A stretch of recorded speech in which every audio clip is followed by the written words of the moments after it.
Hello guys, আসসালামু আলাইকুম। It's me আরবে সন্তান। Welcome to another new short video guys. তো আজকে বুঝতে পারতেছেন কি অবস্থা, দেখতে পাচ্ছেন কাটাকুটি চলছে। আসলে সন্ধ্যার সময় দোকানে বসেছিলাম আমি আর রুহুল, তো হঠাৎ করে মাথার মধ্যে পোকা উঠলো যে নুডলস রান্না করে খাওয়া লাগবে। তো যে বলা সেই কাজ, হাতে হাতে চলে গেলাম আমি আর রুহুল গাড়ি নিয়ে বাজারে যাই, সবজি টবজি সব কিছু নুডলস সব কিছু কিনে আনলাম। কিনে বাসায় এসে আম্মু দেখছি বসে শুয়ে আছে। আম্মু বললাম তুমি শুয়ে থাকো, আমি একাই কাটাকুটি করে আমি রান্না করবো, সমস্যা নাই, প্যারা নাই, চিল ব্রো।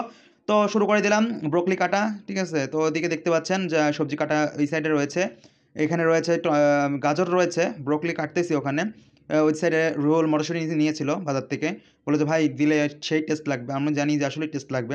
তো সবজি কাটাকুটি শেষে সবজি ধুয়ে নিচ্ছি, সুন্দর করে ভালো করে ধুয়ে নিলাম সবজিগুলো, যাতে সেদ্ধ করতে দেওয়া যায়। তার মধ্যে নুডলসটা সেদ্ধ করতে দিয়ে দিলাম চুলার উপরে। দেখতে পাচ্ছেন গাইস যে আসলে একটু কেমন লাগতেছে। তো তারপরে সবজি সেদ্ধ করার জন্য দিয়ে দিলাম, নুডলস সেদ্ধ করার পর।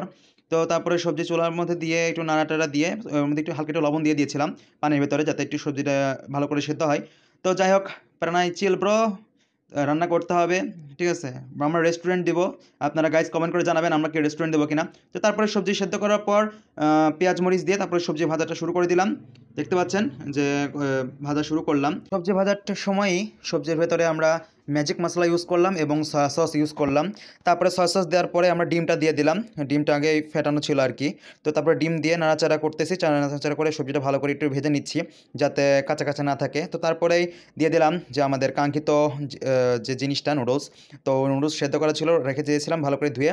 তারপরে নুডলসটা দিয়ে দিলাম এবং নাড়াচাড়া শুরু করে দিলাম ভালো করে, কারণ ভালো করে যত ভালো করে মিক্স করবো তত সুন্দর একটা মনে করেন যে ফ্লেভার আসবে আর কি, এবং খাইতেও টেস্ট লাগবে এবং মিক্সিং হবে সুন্দর। তো সবজি যদি মিক্সিং না হয় তাহলে তো গাইস ভালো লাগবে না। তো তারপরে সবজি মিক্সিং করে ভালো করে নেড়ে চেড়ে তারপরে আমরা আবার একটা ম্যাজিক মশলা ইউজ করলাম, কারণ যাতে টেস্টটা আরও একটু বুস্ট করে।